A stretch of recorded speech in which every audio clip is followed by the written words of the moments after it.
Hello students, आज हम देखेंगे कक्षा 10वीं गणित प्री बोर्ड परीक्षा के पेपर के संपूर्ण हल को। तो इसमें आज हम पूरा इसका संपूर्ण हल देखने वाले हैं। तो सबसे पहले यदि आपने अभी तक चैनल को सब्सक्राइब नहीं किया है तो सब्सक्राइब कर ले और बेल आइकन को प्रेस कर दे और अधिक से अधिक अपने दोस्तों में वीडियो को शेयर करें। और अगर आपने अभी तक हमारे पिछले वीडियो नहीं देखे हैं तो डिस्क्रिप्शन में उन सभी वीडियो की लिंक दी गई है, आप वहां से सभी पेपरों के सॉल्यूशन को देख सकते हैं। तो अभी तक हम हिंदी, इंग्लिश, साइंस और सोशल साइंस के संपूर्ण प्रश्न पत्र के हल को डाल चुके हैं। अब ये गणित का 5वां वीडियो है। इसके बाद एक और बचेगा संस्कृत, उसका भी हम जल्द ही वीडियो अपलोड कर देंगे। तो शुरू करते हैं हमारा ये आज का वीडियो। तो यहाँ से आप फटाफट इनको नोट करते जाइए। ये है सबसे पहले प्रश्न नंबर 1 का आंसर। तो प्रश्न नंबर 1 में पहले वाले में आएगा C यानी 5, दूसरे का A वाला ऑप्शन सही है C/A, और तीसरे का C वाला ऑप्शन सही है A1/A2 बराबर B1/B2 बराबर C1/C2, और चौथे का B वाला ऑप्शन सही है -2, और पांचवें का A वाला ऑप्शन सही है 90 डिग्री, और छठे में A वाला ऑप्शन सही है -1,1। तो इस प्रकार से प्रश्न नंबर 1 के सारे आंसर हो चुके हैं। अब हम देखेंगे प्रश्न नंबर 2 के उत्तर। तो प्रश्न नंबर 2 में पहले में आएगा भाजक, दूसरे में आएगा 3, तीसरे में आएगा 0, और चौथे में आएगा A+9D, पांचवें में आएगा समरूप, और छठे में आएगा y अक्ष, और सातवें में आएगा 2। तो इस प्रकार से ये प्रश्न नंबर 2 के भी सारे आंसर हो गए। अब प्रश्न नंबर 3 में सही जोड़ी है।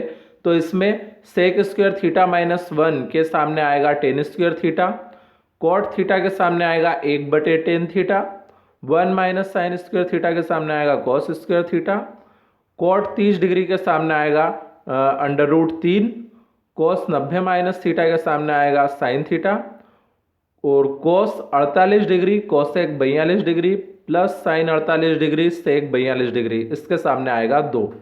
तो इस प्रकार से ये प्रश्न नंबर 3 का भी आंसर हो चुका। अब हम प्रश्न नंबर 4 की तरफ बढ़ते हैं। तो प्रश्न नंबर 4 के उत्तर में पहले वाले में आएगा शून्यकों की संख्या कितनी है 2, दूसरे वाले के आंसर में आएगा A1x + B1y + C1 बराबर 0, और A2x + B2y + C2 बराबर 0, और तीसरे के आंसर में आएगा D बराबर √B² - 4AC/2A। तो इसमें सबसे पहले अब चौथे का आंसर है πr², और पांचवें में आएगा 1/3 πr²H। अगला है इसमें आएगा 4, और फिर सातवें में आएगा 1।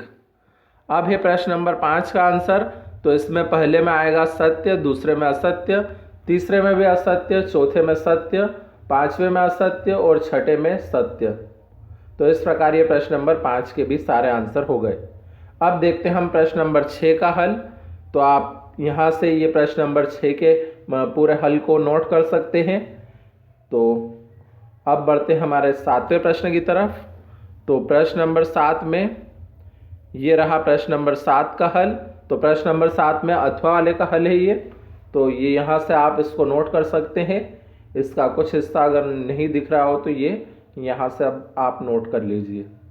अब देखते हैं हम प्रश्न नंबर 8 के उत्तर को। तो ये प्रश्न नंबर 8 का हल है यहाँ पे।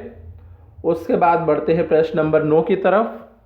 तो प्रश्न नंबर 9 में पहले आप इतना नोट कर लीजिए, और उसके बाद हम आगे बढ़ते हैं। फिर अब ये यहाँ से आप यहाँ तक का नोट कर लीजिए, फिर इससे आगे देखते हैं हम यहाँ तक। तो आप इस प्रश्न नंबर 9 का पूरा आंसर हो जाएगा। अब देखते हैं प्रश्न नंबर 10 के हल को। तो प्रश्न नंबर 10 में आप यहाँ तक इसको नोट कर लीजिए पहले, उसके बाद आगे बढ़ते हैं हम।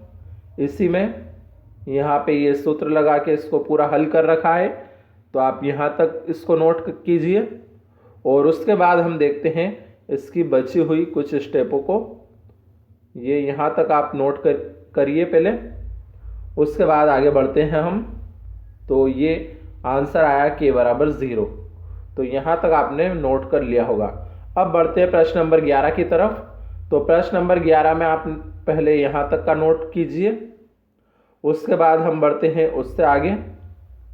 तो यहाँ तक आप नोट कीजिए। अब फिर बढ़ते हैं इससे भी आगे हम। तो अब आप यहाँ तक इसका आंसर नोट कर लीजिए। यहाँ आंसर आया, विभाजित अनुपात कितना है, 5:1 होगा। अब बढ़ते हैं प्रश्न नंबर 12 की तरफ। तो ये रहा प्रश्न नंबर 12 का हल। तो यहाँ से आप प्रश्न नंबर 12 के हल को नोट कीजिए। फिर देखते हैं इसके बाद हम प्रश्न नंबर 13 को। तो प्रश्न नंबर 13 में आप यहाँ तक नोट कीजिए पहले, उसके बाद आगे देखते हैं हम। यहाँ तक आप नोट कीजिए। ये हो गया प्रश्न नंबर 13 का हल। तो अब बढ़ते हैं प्रश्न नंबर 14 की तरफ। प्रश्न नंबर 14 में आप पहले यहाँ तक नोट कर लीजिए।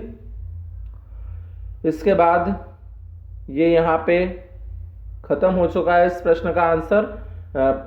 P of R equals to 0.38, ये इसका आंसर है। अब प्रश्न नंबर 15 को देखते हैं। प्रश्न नंबर 15 में ये आप यहाँ तक नोट कर लीजिए। तो 13/17 इसका आंसर आया है। अब प्रश्न नंबर 16 को देखते हैं। प्रश्न नंबर 16 में आप पहले यहाँ तक नोट कर लीजिए, उसके बाद आगे बढ़ते हैं हम। अब आप यहाँ तक नोट कीजिए। अब ये तो प्रश्न नंबर 16 था। अब प्रश्न नंबर 17 को देखते हैं। तो प्रश्न नंबर 17 में यहाँ तक नोट कीजिए और उसके बाद यहाँ तक आप नोट कर लीजिए पहले। फिर देखते हैं इसके आगे। तो यहाँ पे ये आंसर आया है n बराबर 34, तो ये इसका आंसर है। अब प्रश्न नंबर 18 में अथवा वाले का आंसर है हमारे पास यहाँ पे। तो पहले आप इतना नोट कर लीजिए इसमें से, उसके बाद हम आगे देखते हैं। तो ये है 2 स्टेप और इसके नीचे, तो यहाँ तक भी आप नोट कर लीजिए। अब बढ़ते हैं हम इससे आगे की तरफ। तो प्रश्न नंबर 19 का आंसर है अब हमारे पास। तो पहले आप यहाँ तक इसको नोट कीजिए, उसके बाद देखते हैं हम इससे आगे। तो अब आप यहाँ तक नोट कर लीजिए और फिर इसके बाद हम देखते हैं इसका आखिरी आंसर तक का हिस्सा। तो आप यहाँ तक नोट कर लेंगे। अब आते हैं हम प्रश्न नंबर 20 की तरफ। तो प्रश्न नंबर 20 में यहाँ तक आप पहले नोट कर लीजिए इसको, उसके बाद यहाँ तक आप नोट कर लीजिए और अब देखते हैं हम इसका कुछ और बचा हुआ हिस्सा, ये यहाँ तक। अब देखते हैं इसके बाद हम प्रश्न नंबर 22 का आंसर। तो प्रश्न नंबर 22 में यहाँ तक आप पहले नोट कर लीजिए और उसके बाद यहाँ तक नोट कर लीजिए और फिर इसका ये यहाँ तक का आंसर। अब देखते हैं हम प्रश्न नंबर 23 को। तो प्रश्न नंबर 23 में अथवा वाले का आंसर है हमारे पास।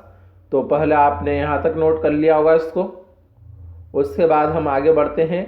यहाँ तक आप नोट कर लीजिए अब, और उसके बाद इसकी कुछ बची हुई लाइनें ये यहाँ पे है, इसको आप नोट कर लीजिए।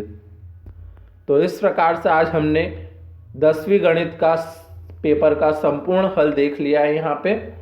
तो इससे पहले अगर आपने वीडियो नहीं देखे हैं तो वो भी डिस्क्रिप्शन में सारे लिंक दी गई है उनकी, आप वहाँ से उन सारे वीडियो को देख सकते हैं। और अगला संस्कृत का वीडियो हम जल्द ही लेके आएंगे। तब तक के लिए धन्यवाद।